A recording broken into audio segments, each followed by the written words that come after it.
നമസ്കാരം. പ്രൈം ന്യൂസിലേക്ക് സ്വാഗതം. പ്രധാന വാർത്തകൾ. മണ്ഡല മകരവിളക്ക് തീർത്ഥാടനത്തിനുള്ള ഒരുക്കങ്ങൾ സജീവം.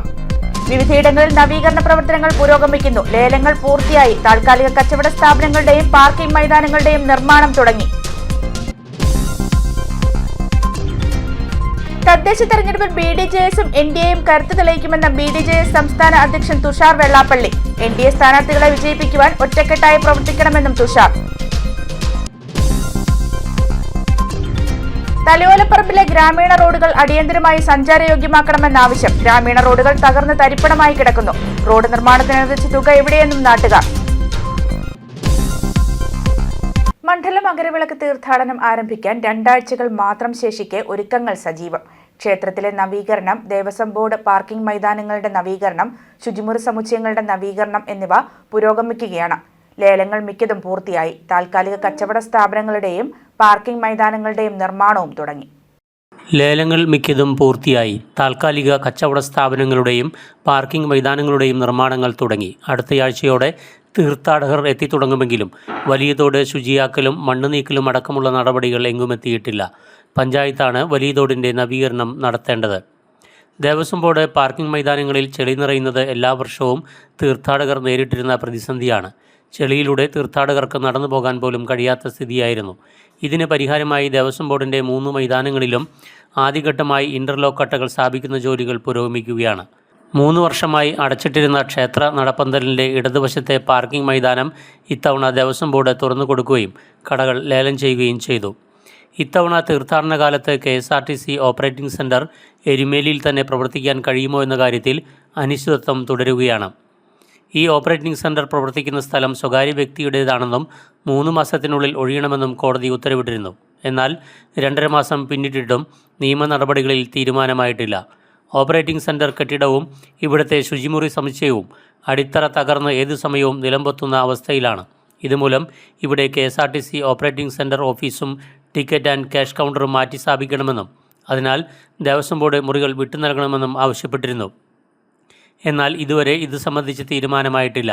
ഇതുമൂലം Erumeli KSRTC operating centre Ponkunnam ഡിപ്പോയിലേക്ക് മാറ്റാനും നീക്കമുണ്ട്. 25 ബസ്സുകളാണ് തീർത്ഥാടന കാലത്ത് പമ്പ സർവീസ് നടത്തുന്നതിനായി KSRTCക്ക് അനുവദിച്ചിട്ടുള്ളത്.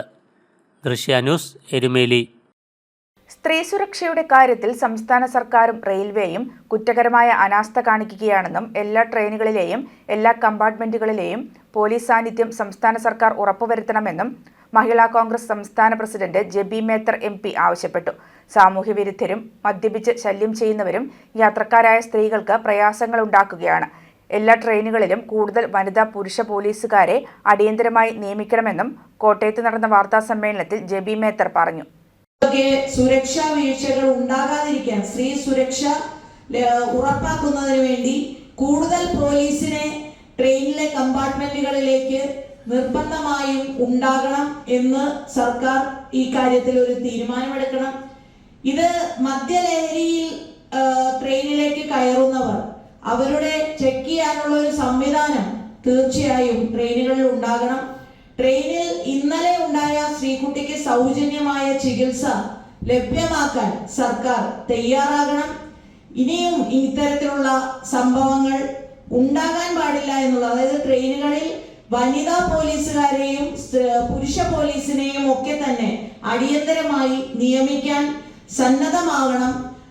ഓരോ കമ്പാർട്ട്മെന്റിലും സാന്നിധ്യം ഉറപ്പുവരുത്തണം എന്നുള്ളതാണ് ഞങ്ങൾക്ക് മുന്നോട്ട് വെക്കുവാനുള്ളത്. സ്വസ്ഥമായും സമാധാനമായും ഇപ്പോൾ യാത്ര ചെയ്യാൻ കഴിയുമോ എന്ന ആവലാതിയിലാണ് കേരളത്തിലെ സ്ത്രീകളുള്ളത്. തലയോലപ്പറമ്പിലെ തകർന്നു കിടക്കുന്ന ഗ്രാമീണ റോഡുകൾ സഞ്ചാരയോഗ്യമാക്കണമെന്ന ആവശ്യം ശക്തമായി. Velloor railway station, Moorkattippadi check post, Irumbayam റോഡുകൾ തകർന്ന് തരിപ്പണമായി കിടക്കുകയാണ്. ദൃശ്യ ചാനൽ പോരാട്ടം പരിപാടിയിൽ ഉയർന്നു വന്ന പ്രധാന ആവശ്യവും ഇതായിരുന്നു.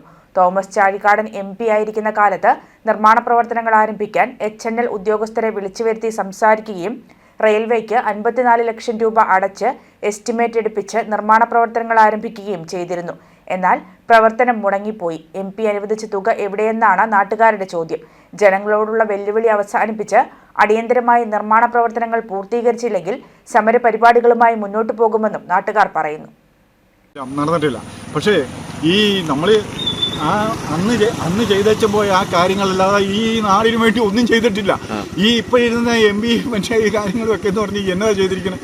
പക്ഷേ ഈ നമ്മളെന്ന് പറഞ്ഞാൽ ഇപ്പം ആരെയും കുറ്റം പറയുകയല്ല. പക്ഷേ എന്ന് പറഞ്ഞാൽ ജനങ്ങൾക്ക് ജനോപകാരപ്രദമായ രീതി ഇത് പെർവൻ റോഡ് റെയിൽവേ സ്റ്റേഷനാണ്. മിക്ക വണ്ടി ഇവിടെ നിർത്തുന്നുണ്ട്. വൈക്കം റോഡ് റെയിൽവേ സ്റ്റേഷൻ നിർത്താത്ത വണ്ടികൾ ഇവിടെ നിർത്തുന്നുണ്ട്. അപ്പോൾ ഇവിടെ എന്ന് പറഞ്ഞാൽ ഇവിടെ വന്നിട്ട് ജനങ്ങൾ ഒത്തിരി പല ഭാഗത്തേക്കും പോകുന്ന എത്രയും പെട്ടെന്ന് തന്നെ ഈ റോഡുകളെല്ലാം ക്ലിയർ ആക്കാനുള്ള വളരെ കാലങ്ങളായിട്ട് ഈ റോഡ് ഇതുപോലെ തന്നെ നടക്കുക.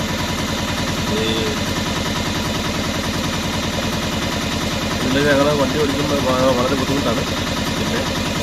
പിന്നെ നമ്മുടെ തൊഴിലിതായ കാരണം ഇതിലെ വണ്ടി കൊണ്ട് നടക്കും. ഇത് എത്ര വർഷമായി ഇങ്ങനെ കിടക്കാൻ തുടങ്ങിയിട്ട്? ഇതൊരു 7-8 വർഷമായിട്ട് ഇതുപോലെ ഈ അവസരം പരമദയനീയമാണ്. ഞാനിപ്പം ഓൺ ദ വേയിൽ ഓർക്കുകയും ചെയ്തു. നമ്മൾ കാരണം HNL-ഉമായിട്ടൊന്ന് ബന്ധപ്പെട്ട് കാരണം ഇവിടുത്തെ പൊളിറ്റീഷ്യൻസ് ചെയ്യാവുന്ന ഈസിയായിട്ട് ചെയ്യാവുന്ന കാര്യങ്ങളുണ്ട്. ഇവരായിട്ട് ചെയ്യുന്നില്ല. ഏത് അവസ്ഥയിലായി തീരുമെന്നും അറിയത്തില്ല. അപ്പോൾ നടക്കാൻ പോലും സഞ്ചാരയോഗ്യമല്ലാത്ത രീതിയിലുള്ള രാത്രികളൊക്കെ വന്നു കഴിഞ്ഞാൽ വളരെ കഷ്ടപ്പാടായില്ല. കമ്പനി അടച്ചുപൂട്ടി പിന്നെ നോക്കാനില്ല. കമ്പനി അടച്ചുപൂട്ടി ഇപ്പോൾ KKPL KPPL കമ്പനി വന്നില്ലേ, പിന്നെ ആരും തിരിഞ്ഞു നോക്കിയിട്ടില്ല. തദ്ദേശ തെരഞ്ഞെടുപ്പിൽ BDJS-ഉം NDA-യും കരുത്ത് തെളിയിക്കുമെന്ന് BDJS സംസ്ഥാന അധ്യക്ഷൻ തുഷാർ വെള്ളാപ്പള്ളി. BDJS കോട്ടയം ഈസ്റ്റ് ജില്ലാ നേതൃസംഗമം ഇടമറ്റം ഓശാന മൗണ്ടിൽ ഉദ്ഘാടനം ചെയ്യുകയായിരുന്നു അദ്ദേഹം.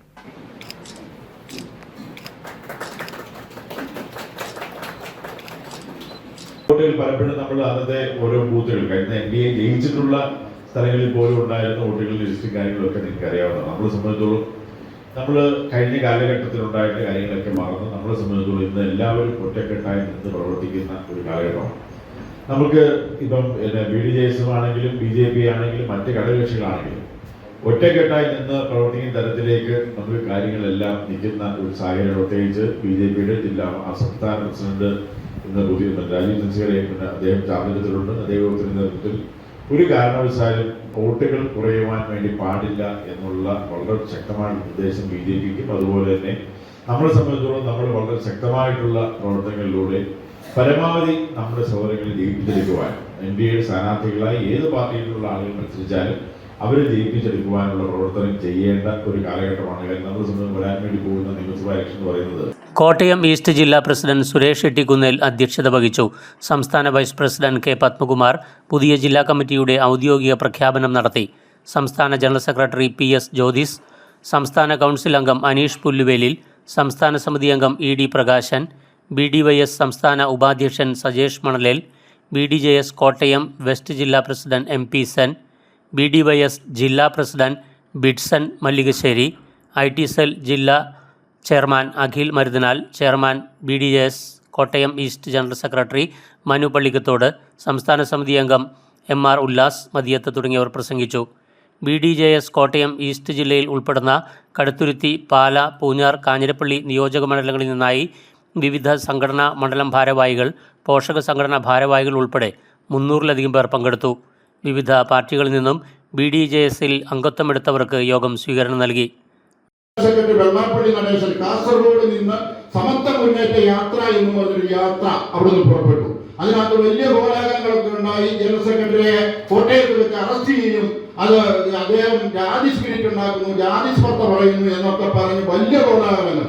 അതായത് കോട്ടയത്ത് വെച്ച് അറസ്റ്റ് ചെയ്യും എന്നുള്ള ഒരു തീരുമാനത്തോടു കൂടി അന്നത്തെ മന്ത്രിസഭ മാറുകയും എന്ത് വെല്ലുവിളികളെയും സ്വീകരിച്ചുകൊണ്ട് നമ്മൾ മുന്നോട്ട് പോയ ഒരു സമത്വ മുന്നേറ്റ യാത്ര തിരുവനന്തപുരം ശംഖുമുഖത്ത് അവസാനിച്ചു കഴിഞ്ഞപ്പോൾ അതിന്റെ പാർട്ടിയുടെ ചെയർമാനായ തുഷാർജിയെ അതേ നമ്മുടെ ജനറൽ സെക്രട്ടറി പതാക കൊടുത്തുകൊണ്ട് ഈ പാർട്ടി അദ്ദേഹത്തിന് വേണ്ടിയിട്ട് കൊടുക്കുകയാണ് ചെയ്തത്. ആ പാർട്ടി കൊടുത്തു എന്ന് പറയുമ്പോൾ നമുക്കറിയാം ഇവിടുത്തെ കേരള കോൺഗ്രസ്സുകാർ എങ്ങനെയാണ് കേരള കോൺഗ്രസ്സുകാരായെന്ന് ചോദിച്ചാൽ അവരുടെ സമുദായത്തിന്റെ അച്ഛന്മാരും കപ്പിയാരും മാർപ്പാപ്പായും പോപ്പും എല്ലാം കൂടെ കൂടിയപ്പോഴാണ് കേരള കോൺഗ്രസ് ഉണ്ടായത്. ദൃശ്യ ന്യൂസ് പാല. പാല ഉപജില്ലാ കലോത്സവം പാല സെന്റ് തോമസ് HSS സ്കൂളിൽ നവംബർ 5, 6, 7 തീയതികളിൽ നടത്തുമെന്ന് ഭാരവാഹികൾ പാല മീഡിയ ക്ലബ്ബിൽ നടത്തിയ വാർത്താസമ്മേളനത്തിൽ അറിയിച്ചു. 10 സ്റ്റേജുകളിലായി 3000-ഓളം കുട്ടികൾ കലോത്സവത്തിൽ പങ്കെടുക്കും. കലോത്സവത്തിന് തുടക്കമിട്ട് നവംബർ 4 ചൊവ്വാഴ്ച പാല നഗരത്തിലൂടെ ഘോഷയാത്ര സംഘടിപ്പിക്കും. ഘോഷയാത്ര പാല സെന്റ് തോമസ് ഹയർ സെക്കൻഡറി സ്കൂളിൽ നിന്ന് ആരംഭിക്കും. Mani C Kappan MLA flag off ചെയ്യും. പാല സെന്റ് തോമസ് HSS-ൽ ഘോഷയാത്ര തിരികെയെത്തുമ്പോൾ പാല ഉപജില്ലാ വിദ്യാഭ്യാസ ഓഫീസർ സജി KB പതാക ഉയർത്തും. മുനിസിപ്പൽ ചെയർമാൻ തോമസ് പീറ്റർ ഉദ്ഘാടനം ചെയ്യും. School manager Father Jose Kakkallil, corporate secretary Father George Pullukalayil, ward councillor Prince തുടങ്ങി രാഷ്ട്രീയ, സാമൂഹ്യ, വിദ്യാഭ്യാസ മേഖലയിലെ പ്രമുഖർ പങ്കെടുക്കും. വാർത്താസമ്മേളനത്തിൽ ഉപജില്ലാ വിദ്യാഭ്യാസ officer Saji KB, general convener Reji K Thomas, സ്വീകരണ committee convener Joby Kulathara, publicity convener Jis Kadappoor, finance committee convener Rajesh Mathew, programme committee convener Anoop C Mathew എന്നിവർ പങ്കെടുത്തു. ജില്ലാ കലോത്സവം 2025 നവംബർ മാസം 4, 5, 6, 7 തീയതികളിലായി സെൻറ് തോമസ് ഹയർ സെക്കൻഡറി സ്കൂളിൽ വെച്ച് നടത്തപ്പെടുകയാണ്.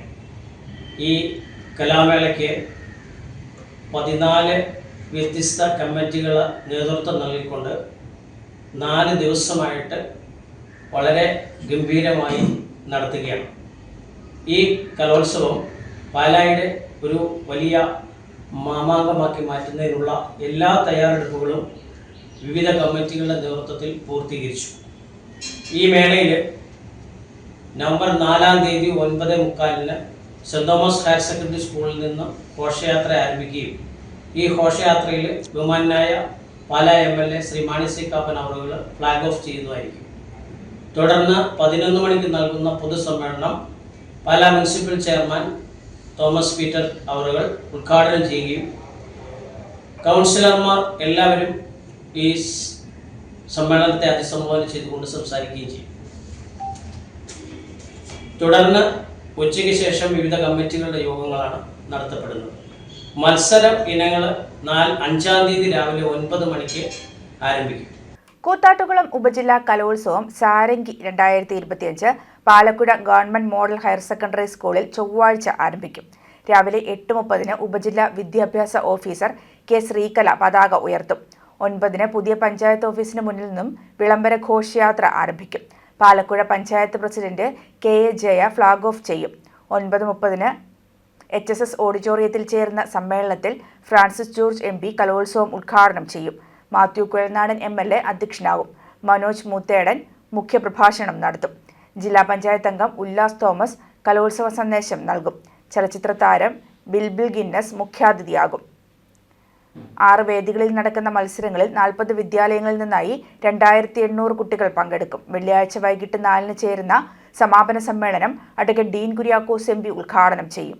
അഡ്വക്കേറ്റ് അനൂപ് ജേക്കബ് MLA വിജയികൾക്കുള്ള സമ്മാനങ്ങൾ നൽകും. കലോത്സവ വിജയികൾക്കുള്ള മുഴുവൻ ട്രോഫികളും വിവിധ വിഭാഗങ്ങൾക്കുള്ള എവറോളിംഗ് ട്രോഫികളും സ്പോൺസർ ചെയ്യുന്നത് 1987 SSLC ബാച്ച് പൂർവ്വ വിദ്യാർത്ഥികളാണ്. ബ്ലോക്ക് പഞ്ചായത്ത് അംഗം CB George, PV Anilkumar, AK Ajith Kumar, Seneesh എന്നിവരുടെ നേതൃത്വത്തിൽ പൂർവ്വ വിദ്യാർത്ഥി സംഘം ട്രോഫികൾ കലോത്സവ സമിതി ചെയർമാൻ ഉല്ലാസ് തോമസിന് കൈമാറി. ചടങ്ങിൽ panchayat president KA Jaya, AEO Sreekala, general convener SS സിന്ധുഷ, പ്രധാന അധ്യാപിക KM വിനീത, ഷാജി ബോബൻ ഫിലിപ്പ്, VK സുരേഷ് എന്നിവർ സംസാരിച്ചു. 87 ബാച്ചിലെ ഇന്നത്തെ എല്ലാ കുട്ടികളോടും ഇവിടെ സൂചിപ്പിച്ച പോലെ തന്നെ എല്ലാവരോടും ഒരു നന്ദി, ഹൃദയപൂർവ്വം നന്ദി അറിയിക്കുന്നു. 5 അതിൻ്റെ മുന്നൊരുക്ക പ്രവർത്തനങ്ങളെല്ലാം ഇതിനോടകം പൂർത്തീകരിച്ചു വരികയാണ്. ഇവിടെ ഏറ്റവും വലിയ നമുക്കറിയാം, ഒരു കലാമേള നടത്തുമ്പോൾ സ്വാഭാവികമായിട്ടും അതിൻ്റെ ട്രോഫി ഉൾപ്പെടെയുള്ള കാര്യങ്ങൾ കൊടുക്കുക എന്നുള്ള വലിയ ഒരു സാമ്പത്തിക ബാധ്യതയുടെ ഭാഗം തന്നെയാണ്. അപ്പോൾ അതുകൊണ്ട് തന്നെ ആ ഒരു സാമ്പത്തിക ബാധ്യത ഈ സ്കൂളിൽ പഠിച്ച പൂർവ്വ വിദ്യാർത്ഥികളുടെ 87-ലെ ബാച്ചിൽ ശ്രീ CB ബ്ലോക്ക് പഞ്ചായത്ത് അംഗം CBയുടെ നേതൃത്വത്തിലുള്ള അവരുടെ ബാച്ചുകാർ ഈ കലാമത്സരത്തിൽ പങ്കെടുക്കുന്ന വിജയികൾക്ക് കൊടുക്കേണ്ട മുഴുവൻ ട്രോഫികളും ആ ബാച്ചുകാർ സ്പോൺസർ ചെയ്തിരിക്കുകയാണ്. കൂടാതെ 4 റോളിംഗ് ട്രോഫി കൂടി അവർ സ്പോൺസർ ചെയ്തിരിക്കുന്നു. മുഴുവൻ കുട്ടികളുടെ ഒരു വികാരമാണ്. നമ്മുടെ ഉപജില്ലാ കലോത്സവം ഈ സ്കൂളിലേക്ക് കടന്നു വരികയും ഈ ട്രോഫികളെ കുറിച്ച് ഒരു ചർച്ച വരികയും ചെയ്തപ്പോൾ വളരെ സന്തോഷത്തോടെ സുമനസ്സോടെ ഞാനതിലുണ്ടെങ്കിൽ പോലും എന്നോട് പോലും ആലോചിക്കാതെ ഇതിന് മുൻകൈ എടുത്ത് തീരുമാനമെടുത്ത് ആദ്യം തീരുമാനം പ്രഖ്യാപിച്ച പ്രിയപ്പെട്ട അനിലും അജിത്തും സെനീഷും ഒക്കെയാണ്. അവർ പറഞ്ഞു നമുക്കിത് ഏറ്റെടുക്കണം. വലിയ സന്തോഷത്തോടെ ഇത് ഏറ്റെടുത്തു. അത് ഇന്നലെ തൃശ്ശൂർ പോയിട്ടാണ് ഈ 625 ട്രോഫികൾ 50,000 രൂപയുടെ അടുത്ത് മുടക്കി ഇത് കോൺട്രിബ്യൂട്ട് ചെയ്യുന്നത്. തലയോലപ്പറമ്പ് കോരിക്കലിലെ പകൽ വീട് പകൽക്കൊള്ളയെന്ന് കോൺഗ്രസ്. അടിസ്ഥാന സൗകര്യമൊരുക്കാതെ ഉദ്ഘാടനം ചെയ്യാനെത്തിയ ജനപ്രതിനിധികളെ കോൺഗ്രസ് വനിതാ മെമ്പറും നാട്ടുകാരും ചേർന്ന് തടഞ്ഞു. കടുത്തുരുത്തി ബ്ലോക്ക് പഞ്ചായത്തിന്റെ വാർഷിക പദ്ധതിയിൽ ഉൾപ്പെടുത്തി 10 ലക്ഷം രൂപ വിനിയോഗിച്ച് നിർമ്മാണം പൂർത്തീകരിച്ച പകൽ വീടിനെ കുറിച്ച് പരാതി ഉയർന്നിരുന്നു. പ്രായമായവർക്ക് വിശ്രമിക്കാൻ പറ്റാത്ത രീതിയിലാണ് കെട്ടിടം നിർമ്മിച്ചിട്ടുള്ളത് എന്ന് തലയോലപ്പറമ്പ് ഗ്രാമപഞ്ചായത്ത് മെമ്പർ കുമാരി കരുണാകരൻ ദൃശ്യാന്യൂസിനോട് പറഞ്ഞു. 460 സ്ക്വയർ ഫീറ്റുള്ള ലൈഫിന്റെ വീടിന് 4 ലക്ഷം രൂപ സർക്കാർ നൽകുമ്പോൾ ഏകദേശം 150ഓളം സ്ക്വയർ ഫീറ്റ് ഷീറ്റിട്ട കെട്ടിടത്തിന് 10 ലക്ഷം രൂപയാണ് മുടക്കിയത് എന്നും ഇത് പകൽക്കൊള്ളയാണെന്നും മെമ്പറും നാട്ടുകാരും പറയുന്നു. ഇത് 10 ലക്ഷം രൂപ മുടക്കി പണിത ഒരു പകൽ വീടാണ്. ഈ പകൽ വീട് 10 ലക്ഷം രൂപ മുടക്കുമ്പോൾ സാധാരണക്കാരായ ജീവിക്കുന്ന ലൈഫ് മിഷൻ്റെ വീട് പണിയാൻ 4 ലക്ഷം രൂപ കൊടുക്കുന്നിടത്താണ് ഈ 10 ലക്ഷം രൂപ. ഇത് എന്ത് അക്രമങ്ങളാണ് കാണിച്ചു വെച്ചിരിക്കുന്നതെന്ന് നമ്മൾ പലരോടും പറഞ്ഞിട്ട് അതിനൊരു മറുപടിയില്ല. അതിൻ്റെ വെളിച്ചത്തിലാണ് ഇത് ഉദ്ഘാടനം ചെയ്യാൻ വന്നപ്പോൾ ഞാനത് തടയുകയും എൻ്റെ കൂടെ 2 അംഗനവാടി ജീവനക്കാരും ഉണ്ടായിരുന്നു. ഒരു ഇവിടെ വീടിനടുത്തുള്ളൊരു പ്രവർത്തകനും ഉണ്ടായിരുന്നു. ഞങ്ങളത് തടഞ്ഞു. പക്ഷേ അവരത് വീട് അത് തുറന്ന് അതിനകത്ത് പ്രവേശിക്കാനുള്ള അവസരം ഞങ്ങൾ കൊടുത്തിട്ടില്ല. അതുകൊണ്ട് അവർ അത് കൃത്യം നടത്താതെ ആരും ഇല്ലാഞ്ഞ സമയത്ത് ഒരു നട്ടുച്ച സമയത്ത് വന്നത് ആരും അറിയാതെ ചെയ്തിട്ട് പോകാനാണ് അവർ വന്നത്. പക്ഷെ അത് തടഞ്ഞ് നടത്താൻ സാധിച്ചില്ല, തിരിച്ചുപോയി. 46 വർഷത്തിനുള്ളിൽ ഈ വാർഡിൽ ആകെ നടത്തിയ ഒരു നിർമ്മാണ പ്രവർത്തനമാണ് ഈ പട്ടിക്കൂട് പോലെ കെട്ടിടം ഉണ്ടാക്കി വെച്ചിരിക്കുന്നത്. സാധാരണ ഒരു കുടുംബത്തിന് 2 മുറിയും എറിയാനും അടുക്കളയും ഒരു ഹാളും പണിയുന്നതിന് ഗവൺമെൻറ് കൊടുക്കുന്നത് 4 ലക്ഷം രൂപയാണ്. അത് 450 സ്ക്വയർ ഫീറ്റ് ഉള്ള കെട്ടിടത്തിനാണ് ഈ 4 ലക്ഷം രൂപ കൊടുക്കുന്നത്. ഇത് 40 സ്ക്വയർ ഫീറ്റ് പോലും ഇല്ലാത്ത ഒരു കെട്ടിടത്തിന് 10 ലക്ഷം രൂപ ചെലവഴിച്ചു എന്ന് പറയുന്നത് നമുക്ക് യോജിക്കാൻ പറ്റുന്നതല്ല. ഇത് തമ്മിൽ താരതമ്യം ചെയ്തു കഴിഞ്ഞാൽ ആർക്കും ഏത് സാധാരണ ചിന്തിക്കുന്ന ആർക്കും ബോധ്യപ്പെടുന്ന കാര്യമാണ്. ലോഹത്തകിടിൽ മനോഹരമായ ചിത്രങ്ങൾ കൊത്തിയെടുക്കുന്ന മെറ്റൽ എൻഗ്രേവിംഗിൽ ശ്രദ്ധേയനായി മാറുകയാണ് കഞ്ഞിക്കുഴിയിലെ കൊച്ചുമിടുക്കനായ അഭിൻ കൃഷ്ണ. നിരവധി ചിത്രങ്ങളാണ് അഭിൻ രൂപകൽപ്പന ചെയ്തിട്ടുള്ളത്. ഇടുക്കി കഞ്ഞിക്കുഴിയിലെ 5ാം ക്ലാസ്സുകാരനാണ് അഭിൻ. കഞ്ഞിക്കുഴി SNUP സ്കൂളിലെ 5ാം ക്ലാസ് വിദ്യാർത്ഥിയായ അഭിൻ 2 വർഷക്കാലമായി മെറ്റൽ എൻഗ്രേവിംഗിൽ ശ്രദ്ധിക്കുന്നു. പഠനത്തിലും കലാപരമായ പ്രവർത്തനങ്ങളിലും മിടുക്കനായ അഭിൻ്റെ മെറ്റൽ എൻഗ്രേവിംഗ് ഏറെ ശ്രദ്ധേയമാണ്. ചെറിയ ഉളികൾ ഈ കുഞ്ഞി കൈകൾക്ക് വഴങ്ങുന്നു. ഉപജില്ലാ തലത്തിൽ അഭിൻ കൃഷ്ണ 1ാം സ്ഥാനം നേടി. ഉജ്ജ്വല ബാല്യം പുരസ്കാരത്തിന് അഭിൻ അപേക്ഷിച്ചിട്ടുണ്ട്. കഞ്ഞിക്കുഴി മാമ്പള്ളി ദിലീപിൻ്റെയും ഷൈനിയുടെയും 2 മക്കളിൽ ഇളയവനാണ് അഭിൻ കൃഷ്ണ. എൻ്റെ പേര് അഭിൻ കൃഷ്ണ. ഞാൻ SNUP സ്കൂളിൽ പഠിക്കുന്നു. പിന്നെ എനിക്കാണെങ്കിൽ സജ്ജിലെ പോയിട്ട് ഫസ്റ്റ് കിട്ടിയിട്ടുണ്ട്. പിന്നെ ഇങ്ങനെ ഉളി എടുത്തിട്ട് ഇങ്ങനെ കൊത്തി ചെയ്യുന്നത്. ആദ്യമാണെങ്കിൽ ഉളി എടുത്ത് കൊത്തോണി ചെയ്യുന്നതിന് മുമ്പാണെങ്കിൽ പേപ്പറാണെങ്കിൽ ഇങ്ങനെ ഒരു പടമുള്ള പേപ്പറുണ്ട്. അതൊക്കെ എടുത്തിട്ട് കാർബൺ ഷീറ്റ് എന്ന് പറഞ്ഞ ഷീറ്റിൽ വെച്ചിട്ട് ഇങ്ങനെ വെച്ചിട്ട് അതിൻ്റെ മണ്ടയിൽ കൂടെ പെൻസിൽ വെച്ച് വരയ്ക്കുമ്പോൾ ആ ചിത്രം ഇങ്ങനെ പടർന്നു വരും. അതിൻ്റെ മണ്ടയിൽ കൂടെയാണ് ഈ ഉളി വെച്ചിട്ട് ഇങ്ങനെ വരയ്ക്കുന്നത്. എൻ്റെ പേര് ദിലീപ്. ഞങ്ങൾ കഞ്ഞിക്കുഴിയിലാണ് താമസിക്കുന്നത്. ഇതെൻ്റെ ഇളയ മകനാണ്. അവൻ്റെയാണ് ഈ മെറ്റൽ എൻഗ്രേവിങ്ങിൻ്റെ കഴിവ്. അവൻ കഴിഞ്ഞ വർഷം ഉപജില്ലയിലും ഫസ്റ്റായിരുന്നു. ഈ പ്രാവശ്യം ഉപജില്ലാ മത്സരത്തിൽ ഫസ്റ്റാണ്. ഈ പ്രാവശ്യം അവന് ചെറിയൊരു വിഷമമുണ്ട്. ജില്ലാതല മത്സരവും സംസ്ഥാനതല മത്സരത്തിലൊന്നും പോകാൻ പറ്റാത്തതുണ്ട്. പത്രത്തിലെ ഓരോ പിള്ളേരും ജില്ലാതലത്തിലും സ്റ്റേറ്റിലൊക്കെ മത്സരിക്കുന്ന കാണുമ്പോൾ അവന് ഭയങ്കര വിഷമം. ഞങ്ങൾക്കില്ലല്ലോ എന്നും പറഞ്ഞു. മെറ്റൽ എൻഗ്രേവിങ്ങിന് ഹൈസ്കൂൾ തലത്തിൽ മാത്രമേ ജില്ലാതല സംസ്ഥാനതല മത്സരങ്ങളുള്ളൂ. UP വിഭാഗത്തിന് ഉപജില്ല വരെയാണ് മത്സരങ്ങളുള്ളത്. ഭാവിയിൽ ഒരു കലാകാരനായി മാറണമെന്നും മെറ്റൽ എൻഗ്രേവിംഗ് നന്നായി ശ്രദ്ധിച്ച് ഹൈസ്കൂൾ തലത്തിൽ എത്തുമ്പോൾ ജില്ലാതലത്തിലും സംസ്ഥാന തലത്തിലും സമ്മാനങ്ങൾ നേടണമെന്നുമാണ് അഭിൻ്റെ ആഗ്രഹം. ദൃശ്യാന്യൂസ് ഇടുക്കി. 100ലേറെ കൊതിയൂറുന്ന ഭക്ഷ്യവിഭവങ്ങളും പലഹാരങ്ങളും പരമ്പരാഗത സംഗീതവും മാർഗം കളിയും വേഷപ്പകർച്ചകളുമായി തലയോലപ്പറമ്പിലൊരുക്കിയ നസ്രാണി രുചിപ്പെരുമ വേറിട്ട അനുഭവമായി. തലയോലപ്പറമ്പ് സെന്റ് ജോർജ് പള്ളി കേന്ദ്രമായി പ്രവർത്തിക്കുന്ന വിമൻസ് വെൽഫെയർ സർവീസസിന്റെ നേതൃത്വത്തിൽ സെന്റ് ജോർജ് പാരിഷ് ഹാളിലാണ് വിരുന്നൊരുക്കിയത്. ഇടവക വികാരി reverend father doctor Benny John Maramparambil ഉദ്ഘാടനം ചെയ്തു. CLC അംഗങ്ങൾ അവതരിപ്പിച്ച മാർഗം കളി, തലയോലപ്പറമ്പ് പള്ളി ഗായക സംഘം അവതരിപ്പിച്ച പൗരാണിക ഗാനങ്ങൾ എന്നിവ ചടങ്ങിനെ വേറിട്ടതാക്കി. വീടുകളിൽ അമ്മമാർ തയ്യാറാക്കിയ 100ലേറെ വിഭവങ്ങളുടെ പ്രദർശനവും വിൽപ്പനയും ഇതോടനുബന്ധിച്ച് നടന്നു. കപ്പയും ഇറച്ചിയും പിടിയും കോഴിയും കപ്പയും മീനും തുടങ്ങിയ വിഭവങ്ങളും മുളയരി പായസം, കുമ്പിളപ്പം, ഓട്ടട, വട്ടയപ്പം, കലത്തപ്പം, കിണ്ണത്തപ്പം, ചുരുട്ട്, ഉണ്ണിയപ്പം, കുഞ്ഞുനെയ്യപ്പം തുടങ്ങിയ വിഭവങ്ങളും അരിമുറുക്ക് ഉൾപ്പെടെയുള്ള വിവിധ മുറുക്കിനങ്ങളും വിവിധ തരത്തിലുള്ള പുട്ടിരങ്ങളും രുചിമേളയിലുണ്ടായിരുന്നു. കുടുംബ യൂണിറ്റുകൾ തയ്യാറാക്കിയ ഉണക്കിയിറച്ചി, ഇടിയിറച്ചി, ഇറച്ചി അച്ചാർ, മീനച്ചാർ, റാഗി, തീന, ചാമ, കുതിരവാലി പുട്ടുപൊടികൾ, നുറുക്ക് ഗോതമ്പ്, കൂവപ്പൊടി, പനംപൊടി, കുടംപുളി, വാളംപുളി, തേൻ തുടങ്ങിയ ഉൽപ്പന്നങ്ങളുടെ വിപണനവും നടന്നു.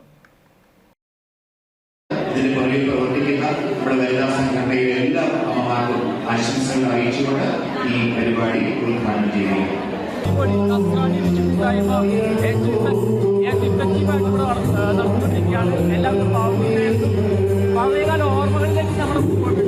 നേരത്തെ പണ്ട് ഞങ്ങളൊക്കെ ചെറുപ്പത്തിലൊക്കെ ആയിരുന്നപ്പോഴുണ്ടല്ലോ ഈ ചക്കുരുണ്ടല്ലോ വറുത്ത് പൊടിച്ച് ഇതിനകത്തെല്ലാം കുടോകളൊക്കെ ചേർത്ത് ഉണ്ടയാക്കും. ശർക്കര വേണം, നെയ്യ് വേണം, പിന്നെ ഡ്രൈ ഫ്രൂട്ട്സ് ഒക്കെ ഇട്ടാണ് ഇതുണ്ടാക്കിയിരിക്കുന്നത്. സെന്റ് ജോർജ് ചർച്ച് പുതിയതായിട്ടൊരു പരിപാടി സംരംഭം ഇവിടെ തുടങ്ങുകയാണ്. എന്തുകൊണ്ടെന്നാൽ നമുക്ക് നസ്രാണി കുടുംബം, പഴയ കുടുംബത്തിൻ്റെ ആ ഭക്ഷണത്തിൻ്റെ രുചി ആൾക്കാരുടെ വായിൽ ഇപ്പോഴും ഉണ്ട്.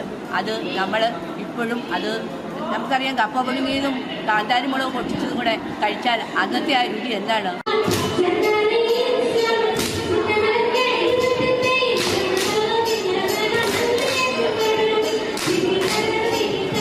കഴിഞ്ഞ 9.5 വർഷത്തെ ഇടത് ഭരണത്തിൽ ദളിത് വിഭാഗങ്ങൾക്ക് നിരാശയെന്ന് CSDS സംസ്ഥാന പ്രസിഡന്റ് KK സുരേഷ്.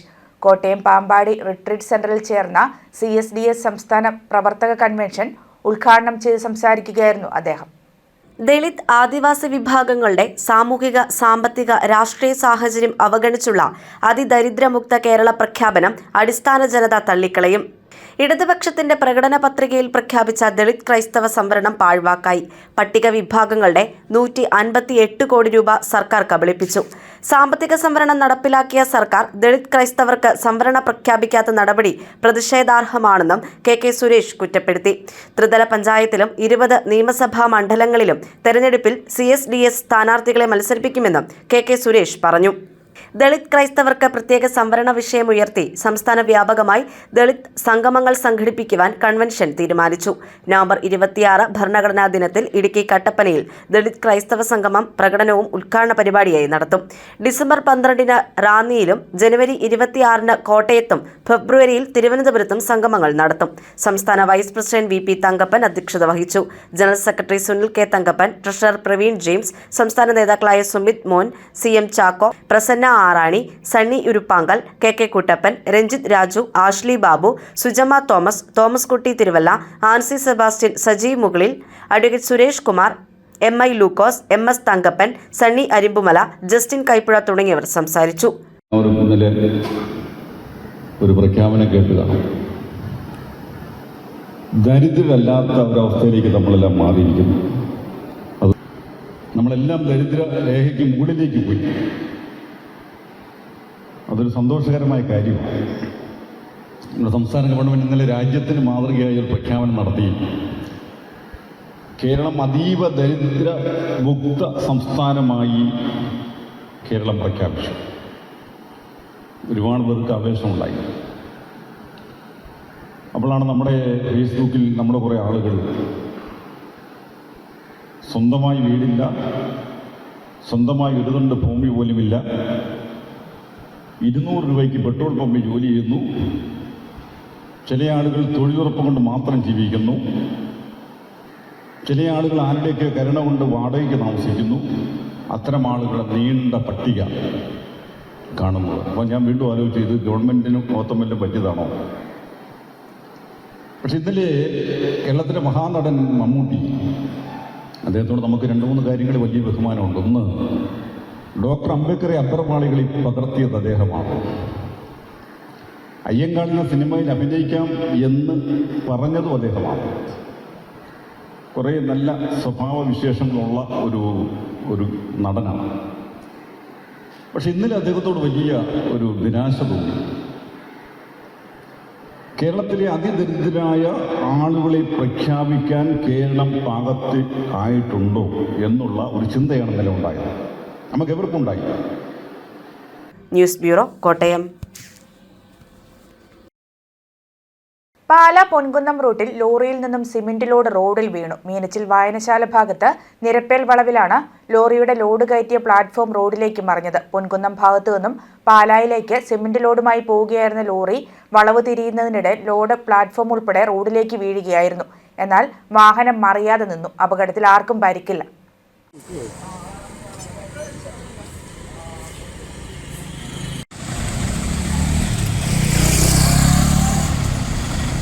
വാർത്തകൾ കഴിഞ്ഞു. നമസ്കാരം.